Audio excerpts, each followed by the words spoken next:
I'm thinking today about education. I really enjoyed my school years, and I am a school teacher by trade and a teacher by passion. Today it's almost 7 weeks since lockdown started here in Spain, which means that for the last 2 months there have been no schools. All the schools have been closed. We're very thankful for the hardworking teachers in Manu's school and for technology. Every day she's been in her bedroom on my computer, and she's in a virtual classroom setting with all of her other children doing education online. They're following the normal school curriculum and their normal timetable. And this is fantastic. It's a great short-term solution to the problem. It's not the best replacement long-term for an extrovert, sport-loving kid like Manu who loves school and wants to be there with her friends. Education can be a paradox though, can't it? I know some children who love school and many children who hate school, who can't see the point in it, especially in places where education is easy to access and it's free. In many parts of the world though, education is not so easy to access and it's highly prized. And all around the world, especially in developing nations, parents work really hard to try to educate their children because they want the next generation to thrive and to do better than their generation. I remember when we first visited the people of the Zambezi Delta, the chief said, "We are like a cat carried in a bag. You've seen how we live. If you go away and forget about us, we will die as we are." The two things he said they needed more than anything else was healthcare and education. Thankfully, in the years ahead, YWAM was able to help and other volunteers, and we were able to provide healthcare and education. It's interesting that today the UN in the Millennium Development Goals recognises education as a basic human right, along with food and clean water and shelter, security and peace. Education, schooling, should be freely available, should be accessible to all, and should be able to be enjoyed by all children. Sadly though, it's not. Uganda has been through hard decades. The 1970s and the 1980s were times of bloody regimes with Idi Amin and Milton Obote. And then Yoweri Museveni became president in 1986 and has been president ever since. And much of the country for most of that time has enjoyed peace and stability. Education has increased. The number of girls, particularly who were illiterate, has dropped dramatically, as girls and boys have both been able to be educated, which is fantastic.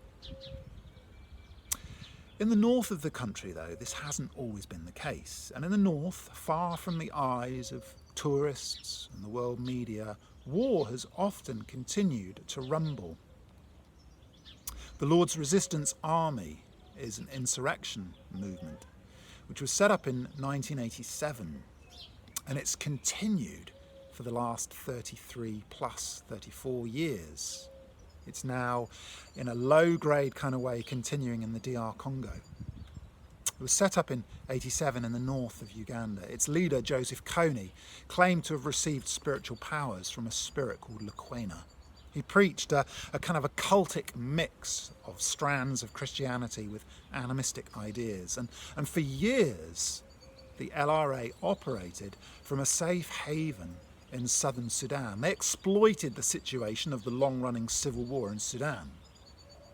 The Ugandan government, to the south, was supporting the SPLA, the Southern Sudan government, Southern Sudan Army rather, in their fight against the Northern Sudan government army. And in retaliation, the North, the Sudanese government, was supporting the LRA as they destabilised northern Uganda. So the Sudanese government was arming and supplying money to the LRA rebels. From their safe haven in South Sudan, the LRA attacked and made raids into northern Uganda. They became notorious for their acts of brutality. They abducted thousands of children. And by the early 2000s, it was estimated that some 20,000 children had been abducted by the LRA from Uganda. Many of them short-term abducted, and then they managed to escape or they were rescued. But others lived long-term as part of the LRA community. They became what was euphemistically called the wives of the LRA soldiers. Others grew up as child soldiers in the movement. These children, I guess they were easy to manipulate, cheap to feed and to keep. An 8-year-old could easily carry and use a lightweight Kalashnikov AK-47. Often these children were brutally initiated into the LRA movement, forced to kill, often their own families. The LRA terrorised rural Uganda, maiming, cutting off limbs, killing people. Fear and the unknown surrounded the LRA. There was this mystique around them. They seemed impossible to stamp out, and the fear around them was incredible. These atrocities gave the LRA rebels the reputation of being Africa's most brutal rebel movement. An incredibly complicated situation. For some of these children, abducted as young children, they grew up. Their education was a schooling by the LRA in the bush. Maybe abducted at 6 or 8 years old. By the time they were 18, all they had known was the brutal life in the LRA. And so even when LRA soldiers were arrested and courts tried to bring justice, the situation was so complicated. The abused had become the abusers. It was estimated that by 2003, as many as 80% of the LRA soldiers were themselves children who had been abducted and grown up within the movement. In June 2003, there was a huge escalation in violence. The LRA seemingly received a huge fund of money from Sudan. They rearmed and they opened a new front in the war. They pushed south and east into Uganda.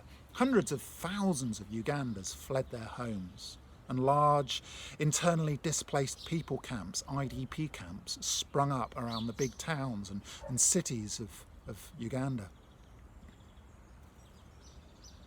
One of our YWAM teams had been in Soroti, a town in the northeast, for many years. And Soroti became a home, a hub for these IDP camps. In June 2004, I had the opportunity to spend time with the YWAM team in Soroti. I spent time with them visiting some of the IDP camps with 20,000 people living in. I spent time in a rescue centre for children, a group of 50 or 60 children, some of whom had been several months in freedom, but yet at this point no family had been found for them to be rehoused, relocated to, and so they were living in these camps. It was a seemingly hopeless situation. I sat with several of the children one afternoon with a YWAM friend who was translating. I talked to some of the volunteers that were working with the children and heard from them some of the traumas, some of the limited picture of the horrible things they had seen. I remember sitting with a little boy, I'll call him Tony. He was short, skinny, maybe 13, 14 years old. He was shy. He didn't look me in the eye. He sat cross-legged on a bench. He was wearing rubber sandals made from car tyres. He spoke quietly in a Teso, his dialect. He was abducted in June 2003. He told me about crossing rivers, roped up, tied to other children, of being forced to carry heavy equipment, of being beaten and constantly hungry. He told me of one time when another boy tried to run away and was caught, and the other kids were forced to kill him. He told me repeated stories of atrocities, horrible things. And then after about 6 months living in the bush with up to 100 other children together, there was a battle. And in the skirmish and the mayhem of the battle, Tony managed to escape. It was interesting. One of the things he said to me, all I want to do is go back to school. Tony was sitting there in his dirty white denim shorts. He had a faded purple t-shirt. It advertised a Massachusetts school and it said in large text across the top of the t-shirt, "College for Kids." The irony of this was incredible. I then sat and chatted to another boy. I'll tell you his real name because it's relevant to the story. He was called Emmanuel. He was 10 years old. He was a tiny little figure. He was wearing a striped, hooded fleece top. He'd also been abducted in June 2003. He lived in the same group with these 100 other kids, with several adults who were force marching them through the bush. They had long days marching. Little Emmanuel learnt to strip, to clean, to put back together a gun. He was a gun carrier. He also told stories of people that they'd captured in the bush and killed. He'd seen this firsthand repeatedly. He'd taken part in some of these horrible things. I asked him how it was living in this camp now that he was rescued, and he said he felt fair. He asked me why I was writing. I'd already asked if I could write his story, and he said yes, but then he asked me why you're writing it. And I said I was writing it because I was telling people about people like him and asking them to pray. And at that he smiled and he said, "Please ask them to pray for me." I returned to the YWAM base that night. I was journaling. I was thinking about Tony and his t-shirt, "College for Kids." Such a simple desire. I want to go back to school. I guess it spoke of better days, of life in the village, of running barefoot with his friends in the bush and of going to school. It might have been a simple mud school, but it was school. It was a life of peace and security, and that was a fundamental right that this little boy should have been able to enjoy. And I thought of little Emmanuel, 10 years old, and the things that he had seen, and I sat in my room and thought of the trauma that these kids had been through, and there's no way even to begin to tell their story or to do it justice. And I thought, God, where were you? Where are you when this happens? And I was sitting there angry and sad and moved by this and thinking, God, where are you in the evil that's going on? And then the simple words of Jesus came back to me. Whoever hurts the least of these little children, it was better for them that a millstone is tied around their neck and they're thrown into the deepest sea. Because whatever you do to the least of these children, you do it as unto me. And I was so thankful for my YWAM friends and other volunteers who were serving these kids, because in serving these kids, they're serving Jesus. And even as I thought, God, where are you? Where were you in this? I realized whatever they did to the least of these little children, they did it to Jesus. Emmanuel, God with us. And I recognized that somehow, in a mysterious way, Jesus was there. Jesus has suffered in every way like us, and somehow, as little Emmanuel was brutalized in the bush, somehow they were doing that to Jesus. Somehow Jesus was there. I don't fully understand the mystery of this. But even now, as my friends were serving in the camps, loving these kids like Emmanuel, they were bringing the love of God. They were being Jesus to him.